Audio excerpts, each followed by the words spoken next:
Ladies and gentlemen, family and friends, scholars and dignitaries, welcome to another episode. Welcome to my world. Hello, friends. So in this world, there are a lot of laws that have harmful effects on people. Usually these are inadvertent or unanticipated effects, but can be serious nonetheless. And as I've said before, every year Congress introduces some 9,000 bills and joint resolutions, but luckily only a few hundred are actually passed. Meanwhile, on the state level, some 100,000 bills are introduced every year, and again, luckily, only a small proportion are actually passed into legislation. You see, with every law, there is a cost, both an economic cost, sometimes of many, many millions of dollars, but also a human cost, a toll on individuals to follow not just the laws, but the nuances and subtleties that can often make life quite onerous and even repressive. But here is one law that I really want to see. In America, cynics say that we don't own anything, that everything really is on loan from the government, even if you don't live in a communist country. Well, I was looking at this one day and I came to the realization that they're right, at least in regard to owning your own home.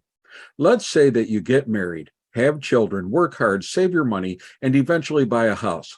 Let's say that the house was appraised for $50,000. But in addition to your down payment, insurance coverage, maintenance, house repairs, and monthly mortgage, you see that you also have to pay annual school and property taxes.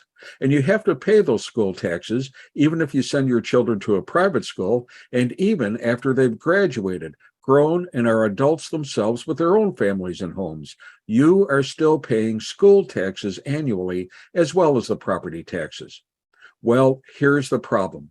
First, your taxes don't stay the same.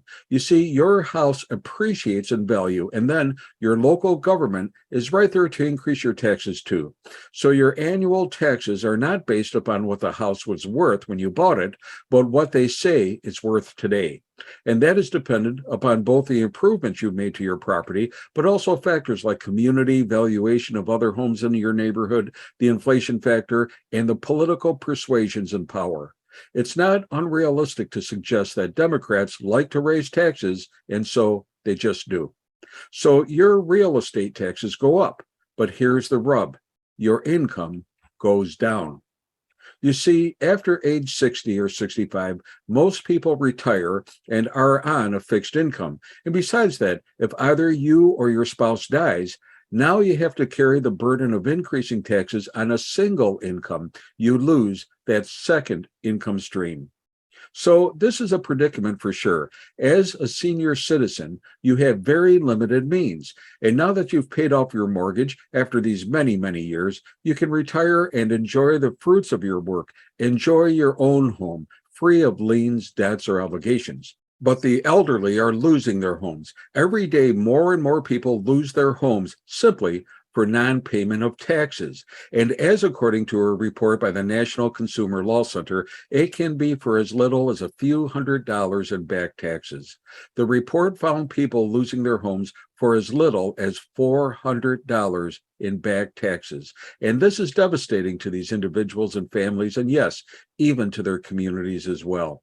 These arcane tax laws allow the government to seize and sell a home for back taxes, and the report shows that banks and corporations reap windfall profits by buying these homes dirt cheap and reselling them at market value. In other words, we have a government-invested scam going on. So here's my proposal for a law.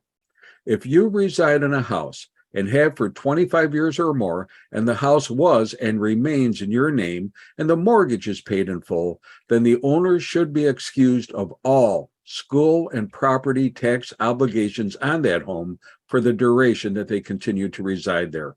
And this would also encourage married couples to list the home in both their names, because in the event of a death of one spouse, the surviving spouse can continue to live in the home tax-free.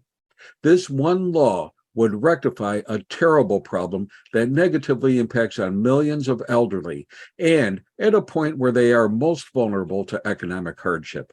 Think about it. To lose your family home after 20, 30, or 40 years there simply because you can't swing more money to the government is, well, a travesty of justice. Oh, and the local government would have to make up for the loss in tax revenue simply by fostering increased home and business development locally. Right now, our community has had extensive development, but yet we never see our school and property taxes go down. They simply continue to rise unabated and do so because our politicians continue to spend unrestrained. Hey, be safe, be well, and let's do something for the elderly, especially the ones who worked all their lives to help build their families and neighborhoods and this country. And may God bless.